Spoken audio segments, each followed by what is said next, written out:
Hello, welcome back to another episode of the DP World Tour Picks and Bets, start of the 2021-2022 season, formerly known as our European Tour show, but two of us are the same. Tom Jacobs, what's going on? Yeah, I mean, look, we don't change. Unfortunately, with the new tour, does not come new faces. This is what I bring to the show every week. For people listening audio, you're the lucky winners, right? You don't have to look at this. So, I think last week was tough, right, Sky, for me personally. Just being so wrong on Bernd Wiesberger was tough. Did shoot a 9 under 63 on Sunday, which kind of validates maybe what we thought he could have done.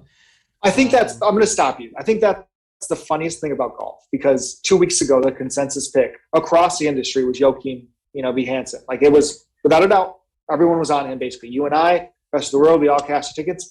Every single person was on Bernd Wiesberger, and he was miserable for 54 holes. It was and honestly, he could have shot like a 58 on Sunday without a problem. Like, he was 9 under with 2 missed birdies and a water ball, I think, on 18. Wild. It's just what we get, isn't it? And I was hoping for a bit of good juju again with Luke List on the PGA Tour. Wasn't to be. But look, this is a DP World Tour show. So the European Tour is a thing of the past. The PGA Tour is not even relevant, and this is the real DP World. This is it, right? This is what we live for. 3 weeks in South Africa, where nobody knows the field. All day, people have been tweeting saying they've got nothing to bet on this. Bet on this week. Nothing to talk about, and here we are. This is where we make our edge. Yeah. Oh, I couldn't agree more. I'm very excited for what's ahead. Obviously, congratulations to Colin Morikawa. You had quite the weekend on Twitter, going off on him being the champion. Regardless, amazing golf by him. Does there need to be a recalculation of some sorts to reward our guys that are grinding on the tour, 20 plus events a year? Would love that. I guess I'll give you 20 seconds, Tom. Lay it all out. He probably shouldn't have been allowed to win that. He should have been in the field, because the 2 big performances that he had, the 2 wins in WGC and the Open, were enough to get him in the field. Shouldn't have been able to win. Great golfer, great win. Shouldn't have won the bonus ball. Yeah, okay, that's fair. I almost thought about going too, because it looked like it was Rory's chance to win. I thought about going nipples out on our show. Just for his appearance after a little frustrating finish to his round. Man, oh man.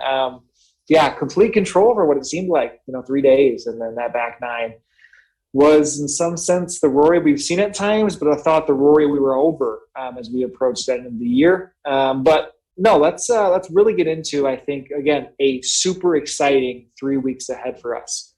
Furious at DraftKings for only giving us 10K to first for this event, because we have nothing on the PGA Tour. We have nothing on the LPGA Tour, nothing on the Champions Tour. This is our golf for the world this week when it comes to daily fantasy sports. So unfortunately, they only doubled the contest size, but did not double the top prize. So salaries aren't out yet. We'll kind of go through probably a laundry list of guys we're interested on. I'm going to be pounding their doors to keep them growing for the next 2 weeks. They already have 100K up for the Hero Challenge, which is, just great. It's like 18-person field. Like, have fun, playing that. This is where hopefully we see, some big contests, at least for the last week of this swing. But let's break it down. Joburg Open.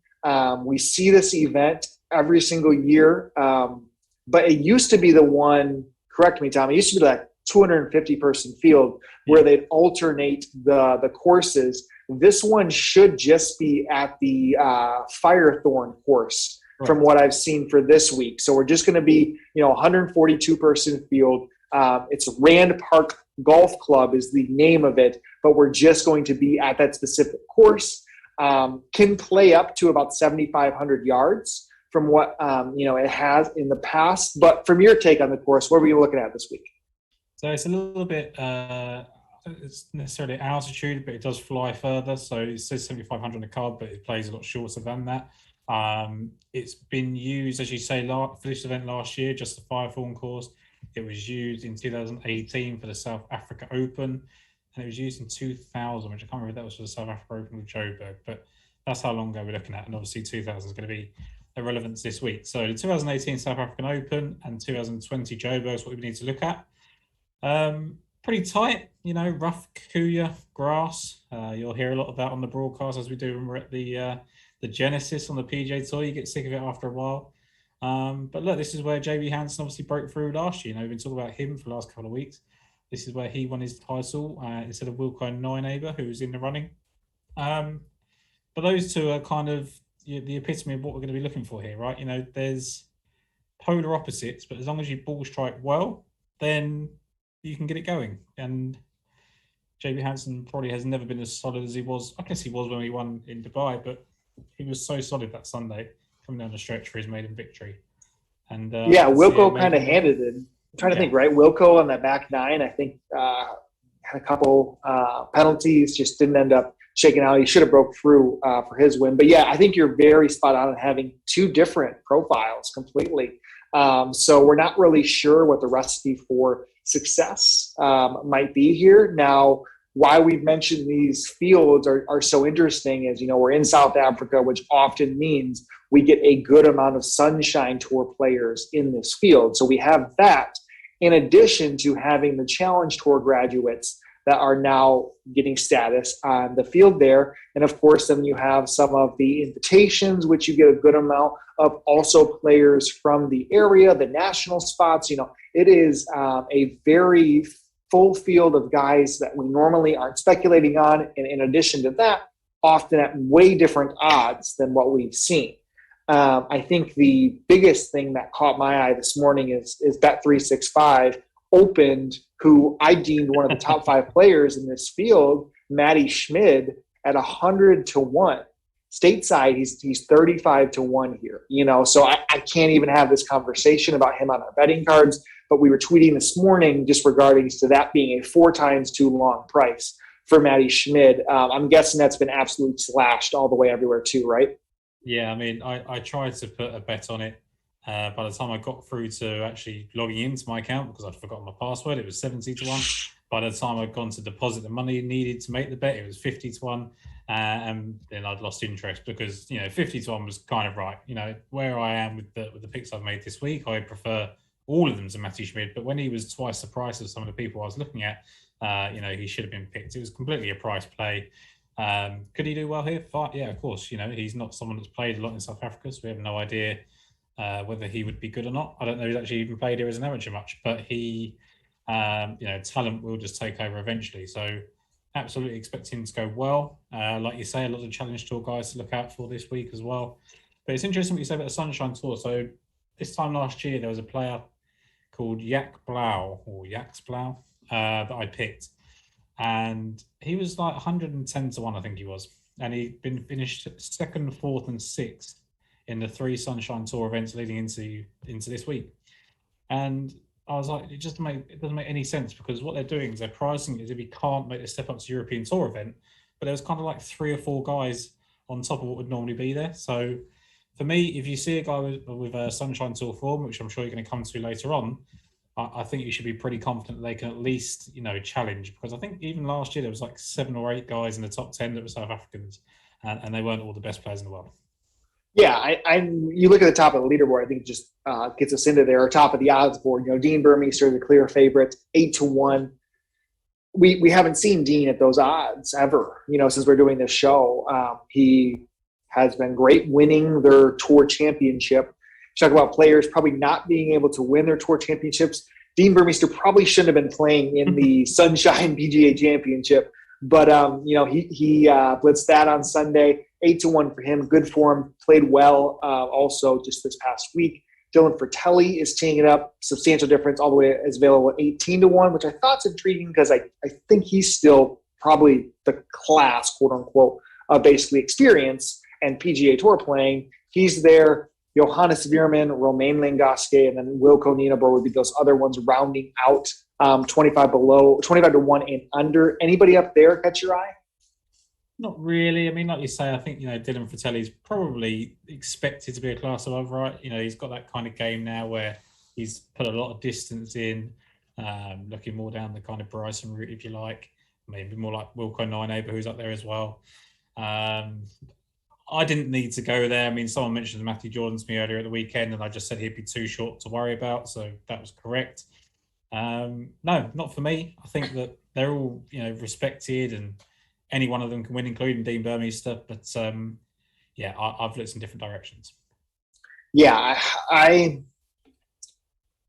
not to say I'm going to challenge myself to be better and just not rule these guys out, but in these type of fields, I think we're just getting really, really good players and really, really good forms at deeper odds because they haven't had this competition that a lot of these guys had. Now, that's to be said, I'll probably play a lot of Romain Langasque in daily fantasy because he has been the best ball striker of the bunch recently, in my opinion. But realistically, I'm waiting until we get into the 40s to start my card. I mean, you see some of these South African guys that have been around the block, George Katsia, Sean North, Brandon Stone, Justin Harding, all kind of in this same mid-tier area. But it's these young guns, Tom. We're a sucker for these guys. So tell us who's leading off your card.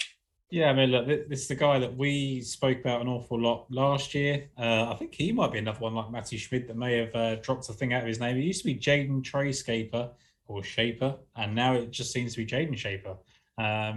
Maybe that's because he's a really good golfer now, and no one needs to put Trey in there. But look, he's excellent, right? We spoke about him a lot earlier in the year. And this is going to be somewhere he's probably going to break through at some point. He hasn't actually won, as far as I know, on the professional tour. He's only just turned pro, so it's not too much of a surprise. But 8 starts since August on the Sunshine Tour. He's got a second, a fifth, and 3 top 9s and a 12th against 2 missed cuts. Tied 18th here last year. Another year removed from that, so much more experience. I just think he's got an excellent chance of breaking through. We saw it with 9 over last year. Could he be a bit suspect down the stretch like 9 over was? Absolutely. Let's not rule that out. That's probably why he's 40-1 as opposed to 25-1. But the absolute talent and the upside of the pick is absolutely up there at the top of the board. And he's been there. He was in that final group last year at the at the Alfred Dunhill Championship.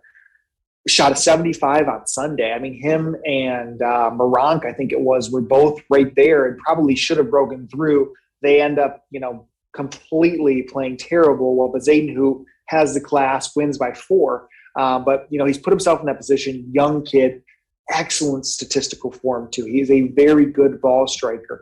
If you could literally do one thing and say, hey, these golfers have talent and they're going to go somewhere, Niall Horan is the best. Who does the evaluating for Modest Golf? I really want to know that because they have, of course they have Guido, but they have all these kids. Even on the ladies' side, they have Pia Babnik. They picked her up, 17-year-old who's won twice on the ladies' European tour. They have these kids that are all grooming up. So their talent evaluator, we need to find that out. Get them on Lost for Words, Tom. That's a good interview right there.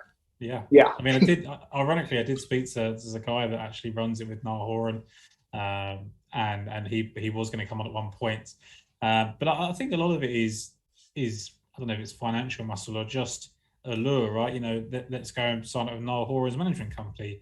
They probably all go to the same amateur tournaments. They probably all see the same guys, and not to discredit them, they're doing a fantastic job. But they've got the likes of Tyrrell Hassan in the stable. They've got Guido as people they can look to as people that made the jump very early in the European Tour. And they've got something to look forward to. So, I think, like you say, it's a pretty good sign that you're a good golfer if you're part of their stable at the moment. Yes, absolutely. So, no, I'm completely on board with you there. 40s is the best I saw stateside. But if we're staying on our young guns, if we're staying on the Challenge Tour Player of the Year, and what's so funny is I'm sitting here staring at you, and I'm very nervous to pronounce the name because I listened to it correctly just before, and it's completely out of my head now. I don't know how to say it anymore. But Marcus Helikadi. That's how it goes. Yeah, we've had success with the pronunciation of it that way. Tom, can you step in and say it how we now know how it goes? I can't, because what I did when you said, I've got it, it's easy, I closed the tab down. You asked me to look for the pronunciation. I found it. You said, nope, got it, really easy. It's Helicald or something like that, isn't it? Right? Yeah. He's whatever his name is, Right, he is a fantastic golfer, and let's get you back on track as to why you selected him. I mean, three-time Challenge Tour winner this year is at a different status level from those that are also competing. You know, he's going to get into these events. He is, in my opinion, from a statistical form, if you are going to field weight it for what it's been, you know, of course he is playing in the Challenge Tour events. It's not the same. However, I mean, last 15 weeks, I dare say he's still a top 2-3 player in this field from a form perspective. We've seen him also do it in these European Tour events. That's what, you know, at least gave me the confidence to say, okay, you know, this isn't the first step for this guy. You know, he's been there. He finished 12th the last time we saw him on the European Tour, 25th in his other event. So, you know, he's had at least a little bit of a showcase on the European Tour. So I think, you know, that's at least a very solid number. He's right there with Matty Schmidt in my head. And I think, you know, you get 10 more points going with Marcus. The three guys at the top of so the form guide that I use, they have an adjusted score, which I think is basically, as they've explained to me, it's they take a baseline of all the events and they adjust for field strength in terms of par. Dean Burmester's actual score over the last 15 weeks is 69.29. His adjusted score for difficulty is 70.16.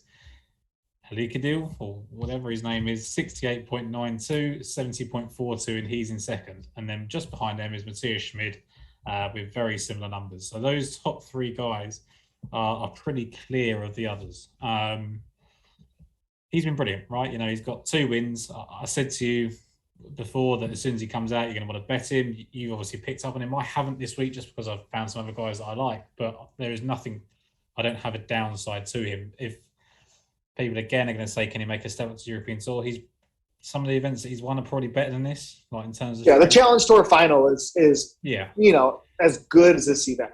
Absolutely. And when we look at Dean Burmester, and I know he's had those finishes, and I've bet him twice recently, so I'm not going to try and discount Dean Burmester, but he's won the Sunshine Tour event at the Tour Championship, and he won in the Tenerife Open, which was like a hit and giggle type thing that no one really cared about, you know, and even it wasn't really a strong event there either. So his wins or his best finishes have come in slightly weaker events. Obviously, he finished 6th in Dubai, but I think that might actually cause a problem. He might be kind of a little bit worn out from that. I don't know what the flight from Dubai to South Africa is like, and I'm sure he's fine now with the money that he's kind of made. But yeah, I would oppose him at 9-1 or 8-1 because he doesn't have great form anyway. So yeah, I think you can take on some of these Challenge Tour guys at least. Yep. And there's not, because we don't have, that's the one thing. So Tour Tips is the website you're talking about. Tour Tips does an excellent job because the Sunshine Tour has statistics. They have greens and regulation. They have driving distance, driving accuracy. It's not strokes gained, but you know, they have at least a way that we can profile players, see their form of the way they're doing it. You know, Fantasy National is excellent. You know, it's everything we need on the PGA Tour side. But when you want to dive into the statistical analysis, you know, beyond the PGA and then European Tour, you know, Axis is posting its stuff on FTN. You know, you have the ability to dig into those numbers. You know, we're diving it. But Tour Tips aggregates those different websites. So we don't really know outside of form how these Challenge Tour guys are going to go after their game. They could be excellent putters. They could be really long off the tee. Until we get a sample size of actual data, it's tough to profile them, so we can just go off of this form. When we talk about Sunshine Tour guys a little bit later on, like Schaefer, like he is dialed in with his greens and regulation right now. We see that trending form. In the stat form, he is up there, you know, each of the last, I think 3 or 4 events that he's had. So we at least know those guys, you know, on that level. I think that's a big edge to using that statistical research. And then we can just kind of really dive into who's in, you know, the form that we want or the number that we want within that form.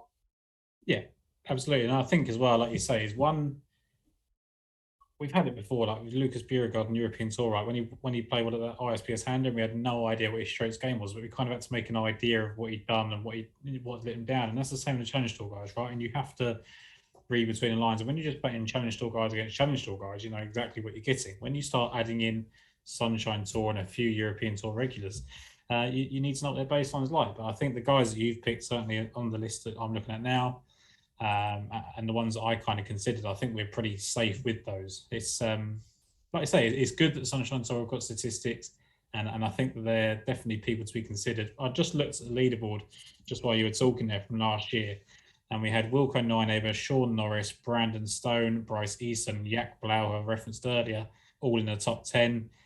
Neil Scheitikat and Darren Pickett also inside the top 15 as well. Scheitikat, we could that probably isn't his name. We can talk about later on. But that just goes to show. And then you look at 15th onwards. Basically, the top 10 is just littered with home guys, right? And it's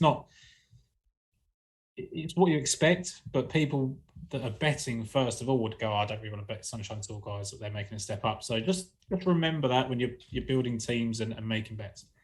And it's a long season there too. It's obviously a year-long season, so the cumulative of that order of merit kind of gives us a longer look at who's the best players. However, there are some that are getting hot right now that are worth talking about. But go into your next selection here for us, Tom.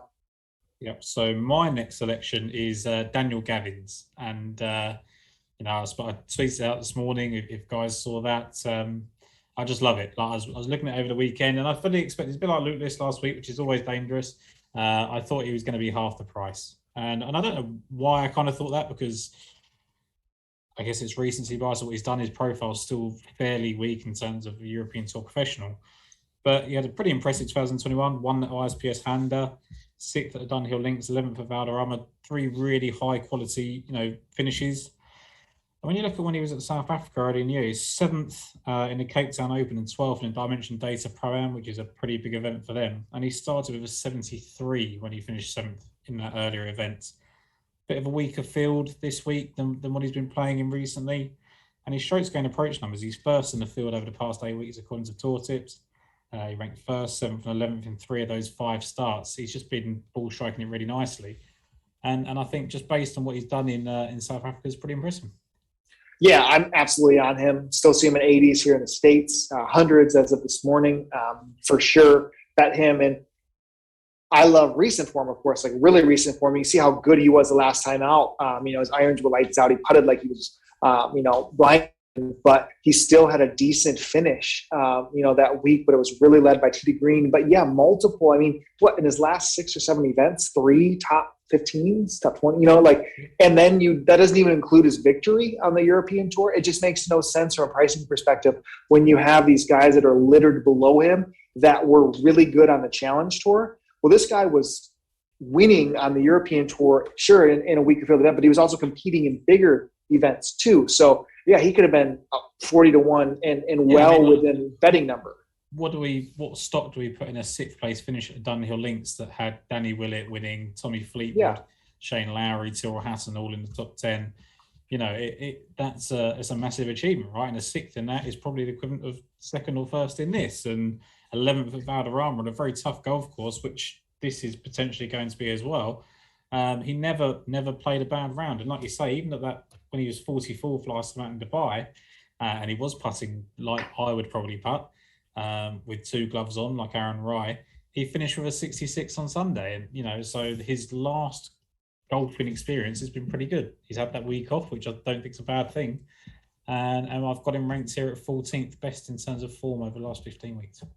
Yep. I'm definitely in line with you there. Mid-range is, again, really filled up with a lot of these other good Challenge Tour players. I am super excited. We've talked about this guy a little bit for Yannick Paul to get on the European Tour again, our Outlaw Tour guy just 18 months ago for where he has gotten himself amazing. Little short for me still, he's 70s. Santiago Tarioban is, right in that range too, arguably was the best Challenge Tour player this past year. But I'm going to go with a golfer that I think has a higher ceiling that just hasn't came to fruition, due to some injuries, due to status being a little funky for a while. But Louis De Jager is just a really, really talented golfer. We've seen it in his numbers when he's competed on the European Tour. We saw him with, it would have been, I'm trying to think, his best finish was the Kenya Open, right? Wasn't that the one that Guido won in 19? Yeah, that Louis De Jager finished 2nd there. Would have been the best. He has wins way in the past He won all on the Sunshine Tour, last one being in 2019, which would have been their PGA Championship there. But he has just shown up in some big-time events with really good finishes over the time, and it's always kind of driven by really good ball striking, really good tee to green game, and he just fell off the map all of 2021. He went from the last place finishes of kind of a 12-12 on the Canary Island swing to T30th. After that, the British Masters, to nothing better than a T60 or T29 for forever, including missed cuts in the Challenge Tour. It just wasn't good. And then he shows up at the Alfred Dunhill Links, misses the cut, goes to Malaraka, and he ends up finding some ball striking form. The strokes gained there weren't, as accurate maybe potentially as it was, but off the tee, really, really good. Top 5 in that field. Approach, really, really good. Top 5 in that field, gaining over 2 strokes per round ball striking. And then he carries it over and plays well and ends up 3rd at that PGA Championship, in which Burmeister won. And that included a 74 in there, 68, 66, 74, 66. So I think it's just a blip of form that we're seeing out of Louis De Jager. Gets to show up at home in this event at a good number. I think his talent is way beyond a lot of guys in this range, and I will jump early on him at 66s. He's just a guy, right? And for people that have followed European Tour for a decade or longer, even, because he's not young. He's a guy that would just always turn up at the Shawnee Open, would always turn up at, like you mentioned earlier, the Kenya Open. Anything that was in South Africa or a low grade event, he would play well in. And those are the kind of guys I think are worth targeting, right? He's a 66-1 golfer, and it's based on his lack of output in terms of wins on the European Tour, but we're not playing a European Tour standard event, really. There's a few guys, right? Dean Burmeister we've already spoken about, Fratelli, Veerman, Nine Aber, Langas, Coetzee, maybe Matthew Jordan, Brandon Stone. But there's probably 7 or 8 guys, even Justin Harden we haven't spoken about, that are really strong European Tour regulars, Kawamura. And then the rest are kind of middling. Marcel Siem even's bounced back and forth. Justin Walters is someone that struggles to keep a golf card every year. So really and truly, it is just another Sunshine Tour event for them with a couple of, regular heads. So for me, I think it's a good price and certainly wouldn't put anyone off. Yep. That's just kind of the conclusion, drawing everything together. Daniel Van Tonder, after we mentioned him 2 weeks ago, he ended up playing 6,100 on DraftKings. Yeah. Played all right in Dubai that last week. 66-1s here. Old man Darren Fickard, 66 is here too. I have a couple other picks under 100-1. Who else is tickling your fancy here? Yeah, so my last definitive pick was Oliver Wilson, and it frustrated me because last year when we look back at the preview, of things I've done, he was 300-1 going into this week, and I don't actually know that his claims are that much stronger this week, but he's had that 11th and 12th place finish recently, and that's obviously catapulted into the front of people's minds. He was 3rd here behind Louis Oosthuizen in 2018 at the South Africa Open. I'm trying to remember what he did last year, actually, but what did he do last year? 61st, so he did absolutely nothing last year, but he's just playing really well, and we know the upside of Oliver Wilson. He's an incredible golfer, and we started off our show last year saying what Richard Bland wasn't in a golfer, and I'm now scared to write anybody else off. Like, Oliver Wilson can definitely come back to what he was in the past. If he does that, he can certainly win this sort of field. Yeah, he's somebody who definitely, when you look into some mini, those 2 weeks that were really, really good. I ended up, my next one would have been Frederick LaCroix, like the drink, right? LaCroix. I think that's how I'm pronouncing it. But I guess, is that not an international drink? LaCroix is like it would be like a bubbly water, like a flavored water. Give me a nod in the back.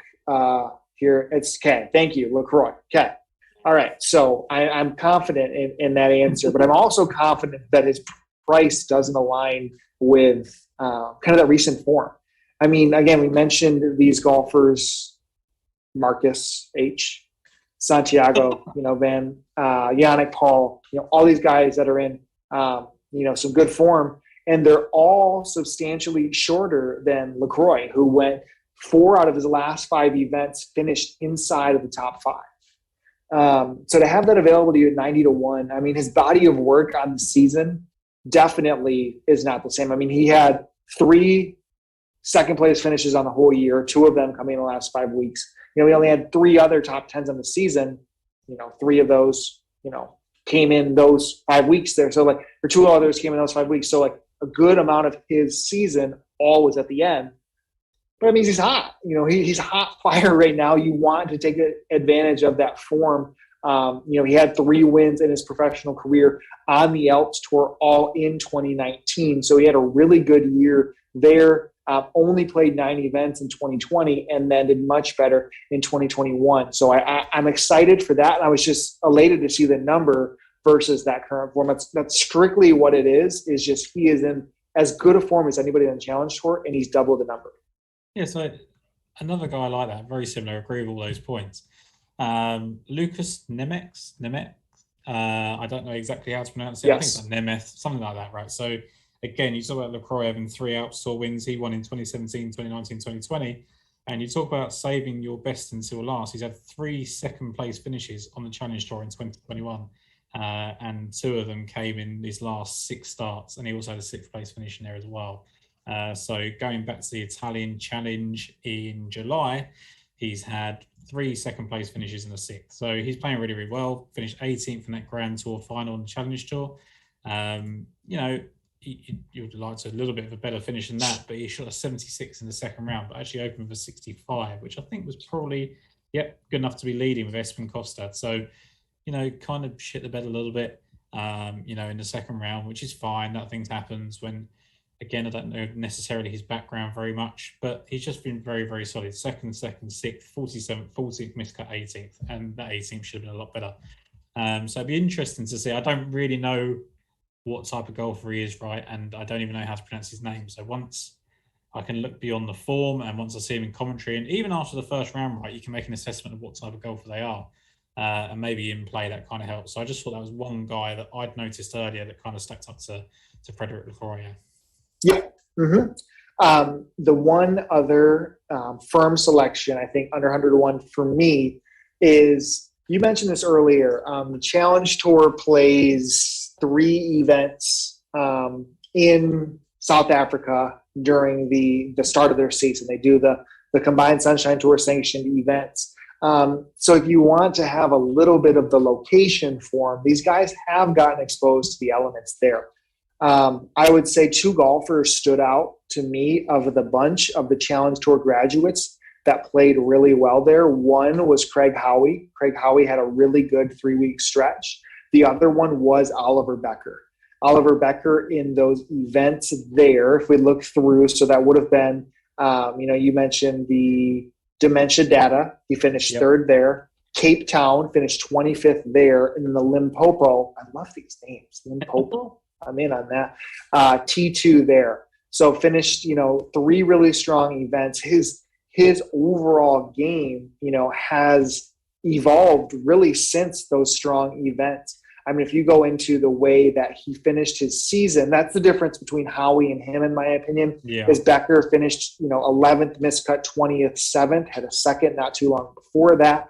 Early on in that year in South Africa was a 9th, 6th, 15th, 5th, 2nd, 25th, 3rd, 5th, you know, before he started getting on the Challenge Tour. And again, I don't follow that card all that well, but I'm rather confident he got onto the Challenge Tour because of those 3 events, because of those finishes, rolled it over into a card, now rolls it over into getting to play here. So in my opinion, there's enough there at 90-1. And he's not a, you know, young or been around just for a little bit. I mean, he's, you know, professional career started back in 2007 and a 3-win year in 2017 with, you know, those being, you know, in the Sunshine Tour. So I think that Becker at 90s is just kind of a feel play based off of the way he's performed. Yeah, and I think once you get down to this kind of range, there's just so many of those guys, right? You know, I mentioned a guy earlier whose names I probably butchered in Shite Cat. That can't be his name because that just sounds really offensive. I'm not pronouncing it, so. No, I mean, let's just go with that. But he was 70-1 and dropped right down to like 55 to 1 over here. So we weren't weren't too keen on him. Chase Hanna has played very well in South Africa in the past, and it was someone that we followed even on the European tour earlier in the season. I did wonder if you were going to go back to your Henny Duplessis guy with the big bush hat, but no, Henny Duplessis and Thomas Aiken was another one. He's a guy that we know has been tremendous. Had a lot of problems off the course last year and the year before. Really, really devastating stuff that actually impacts his game quite significantly, which I think obviously terrible, obviously really, really hard to get over. But when your golf suffers because of something like that, and suddenly once all that's sort of dealt with, you can come back and you're playing well, that's a really good sign.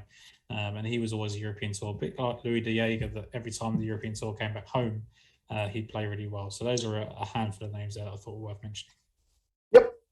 I kind of have a little bit of a laundry list as we go through too. I was surprised, first one, you didn't bring up Matteo Manassara, getting a good event here. He did show some life quite a bit to roll out the season. I think worthy on DraftKings, again, it's almost 3:00 Eastern time. They still don't have prices out. So not able to kind of deliver there. But he was one, I think, in okay recent form regarding it. If I kept going through that, I think prices that'll be down. Just while you think about those, the only reason Matteo Manassero didn't come up for me was when I look back, I was kind of just searching, because he's a guy that, a lot of these South African Sunshine Tour players, Challenge Tour players, it's very obvious on their OWGR whether they've played really, really well in South Africa. Like, it's a top finish, right? And I thought with Manassero, there's nothing from South Africa. But that's because he's won 4 times European Tour. He's played really well in majors in the past. I'm going to have to go through year by year. And when I started going year by year, I was like, God, this is frightening. He's been terrible for a lot longer than I realised. And then I started going right back to when he was a really good golfer. And there was really nothing in South Africa, right? He never felt the need to kind of go down there. Never played that often. When he did, it wasn't successful. I think he played in Nedbank, didn't really do much. So for me, that was kind of the only negative. I think once he gets back to mainland Europe and things like that, he'll be a big threat, and hopefully it'll be a bigger price because he's struggled here. Yeah, that makes sense. I thought Jesper Kennegaard was in a decent amount of form. He's somebody I'm definitely going to be playing on DraftKings. I'd imagine he comes in low 7s, high 6s, maybe even cheaper. He's 250 to 1, but he had top 25s in 5 of the last 6 events, 7 of the last 10 events, I think it was. Andrew Wilson has come in really hot from the Challenge Tour. But then we get into I guess I'll stick with one other guy that played on the European Tour, who we mentioned, who I'm rather confident we would have cashed a ticket on had he not withdrawn. Bobby Bay is back in the field. Zhang K Bay, if he's some different spots, he is 200 to 1. That means he's going to be cheap on DraftKings. Has a lot of upside, play on the Korn Ferry Tour. It's good finishes there. He's somebody I'm into.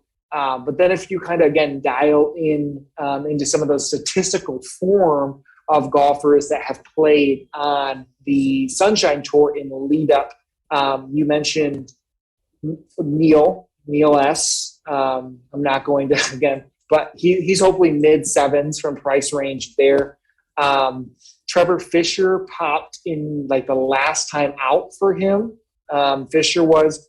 But the one that I really, really wanted to talk about was Peter Molman. Peter Molman was statistically trending on the things that we like to see. Greens and regulation was lights out when he finished second at that PGA Championship. Again, that's the best event that they're going to have all year long. So he finished second there, and it was 4 rounds in the 60, 69, 69, 69, 66. He couldn't pull off the nice Dean Burmeister that he had in Dubai, but he had to go a little bit lower on that Sunday. But 26, 17 right before that. But trending statistically in each of those times, again, he's been around quite a lot. Got on the professional tour, 2012 as early as that. Has no wins to his name. So I'm only going to suggest it 300 to 1. It's probably going to be more of a 220 bet. Play him a decent clip in DraftKings. But he was my pick of the litter down there. Aki Strydom was another one, statistically, Strydom, that stood out a little bit, again, with some of these trending statistics. For me, that's really what Steve Surrey was good in his last event. He kind of goes on and off. I believe Steve Surrey played really well here last time too, right? Okay, so that was the guy that I was going to come on to, and he's the epitome of a journeyman golfer and someone that may actually be getting good as he gets older, which is bizarre, right? But his fourth last time at the PGA Championship. Then he missed 2 cuts before that. Then he was third at the Vodacom Origins of Golf. Missed the cut again. Then he was 9th. Then he was 7th on the Euro Pro Tour, and he just keeps going like that: 7th, 9th, miscut, 3rd, miscut, 4th. Like if he makes the weekend, he's brilliant. And yeah, that 4th place finish here last year was a lot. It's a really impressive performance because not only did he shoot 66, 67 over the weekend in decent company, it was only really the 71 in the round 2 that cost him. And when you look at, you always wonder whether they are terrible under pressure, and if they take massive steps back on a Sunday, then not to bet them for a win market, right? But he was impressive all week, just barring one round, which anything could have happened. Like, he could have had a foul ball. He could have, I have no idea. He could have woken up and had dodgy breakfast on Thursday night, or dodgy dinner on Thursday night. I've got no idea what could have happened to Steve Surrey there. So I think he's certainly, more of a top 10, top 20, even a DraftKings play. The other one I was going to mention was Jack Blau from last year that I put in here. So he was, as I said, he was 2nd, 4th, and 6th going into the event. And he shot 66, 63 the first 2 days to kind of be right up there. I think he may have been leading. I was really excited. And then he shot 73 on Saturday and 70 on Sunday. That is the kind of epitome of someone that hasn't won a lot of golf. But I just think that he could do a job. Like, he's the guy that could just go up there and on your DraftKings teams finish 20th, finish 15th, whatever. Lorenzo Scalise, I never know how to pronounce that name. He could be up there in the top 20 market as well. But other than that, there was just such a hot. I mean, I've mentioned a lot of names now. That's why I kind of wanted just to stick to those 3 core picks that I picked, the betting element. And even like people like Oliver Farr, like there's a load of names I think you can really differentiate on lineups. And when the pricing comes out, maybe we can chuck up a few of our favorites in the comments or on Twitter or something like that. But it's hard without the pricing out. Yeah, the last one that I would mention is 1,000 to 1 darts. This means that he is going to be. I'm not betting. It should be obvious because you can. But the thing is, you can't obvious because it's you and I. We know who it is. There's only one way to find this, and it's nowhere on OWGR. So tell me, is the guy considered would he be able to collect Social Security? Do you have that overseas? No, so it's not who I think. Ooh, okay. I know who you think I'm going to say then. He's opposite. You think I'm going to say Jovan Ribula. You think is that what I'm going to say? No, that's not what I think. Do you know who that is, though? Yeah, wasn't he a good He's Ernie's nephew. I think he's Ernie's nephew. Yeah. That's not the guy I was thinking, though. You go first. I'm making you go. The guy I thought you were going to say was James Kingston. Yes. So I think he's doing this on whatever the older the Legends Tour. I think it's called the Legends Tour over there, Legends right? Tour, yeah. So it's a challenge. Okay. So collecting Social Security here in the States means you're very elderly. So I'm assuming this guy is old. Like evading taxes. Well, I can't speak to James Kingston, so potentially he's both. He might be both. He might need these wins if he's out here. But yes, James Kingston is lighting up the. I think it's the Legends Tour where he's doing these finishes. The European Tour Legends Tour, yeah. Okay, so he's got first, 28th, 3rd, 8th, 3rd, 6th. Is horrendous to call it the Legends Tour because we've got the Champions Tour on the American side of things. That they are champions, right? They're not legends, they're champions. So when Phil Mickelson goes over, he's a legend. When Stephen Alker, who's been absolutely brilliant, goes on to say he wasn't a legend in his time, right? Paul Broadhurst, who's brilliant as a senior, is a legend in the seniors. He was rubbish for the European Tour. James Kingston, pretty much the same thing, apart from when he comes over or plays in South Africa. Yeah, I mean, if you looked at his OWGR, the last time I think you see him is a long time ago. Let's see, because he doesn't gain anything yet. I guess he missed all 3 cuts in the combined events of the 3. So the last time you see him with a top 10 is 2016. He had one win in 2013. But when you just look at the form, you see he's played there. So am I going to place him at 6,100? Probably when that's his price, if even you though can that's a tell very me the guy that he beat by one stroke for his first of 2 European Tour victories, and he's been mentioned on this show. He is a good golfer. I don't know what I'll give you, but I'll give you something at some point. I'll give one guess, and I'll say Marcel Siem. It was not. It was Oliver Wilson. It was Oliver Wilson's first chance to win on the European Tour, one of the first times, and he beat him by one stroke. And the second person he beat was Anders Hansen. So he's got a great record. He's lost in a playoff to Dara Ficart at the Qatar Masters. So he was pretty steady. He's got 4 Asian Tour wins. But yeah, like you say, I mean, Social Security, he could be effectively, he's older than my dad. So that's how old James Kingston is. So I think we have to end it at that point. We're off the rails. We are completely off the rails. But I'm glad that we aligned with that pick. That's quite surprising. All right. So let's go through your card here. Oh, yeah. So I've got to remember what I was doing. So my first person was Jaden Scaper, who I don't know if he's dropped the tray, but if he has, then that's pretty cool. Next up was Daniel Gavins, and then Oliver Wilson as well for me. I've purposely not mentioned the prices because they changed an awful lot. They've been quite volatile today. But whatever they were on the board and whatever we put up earlier, they are the picks that we're going for. Yep. I am on with you with Jaden Scaper there. I'm on Marcus Pelikidi, 45-1. Louis DeJager, 66s. Daniel Gavins with you, 80.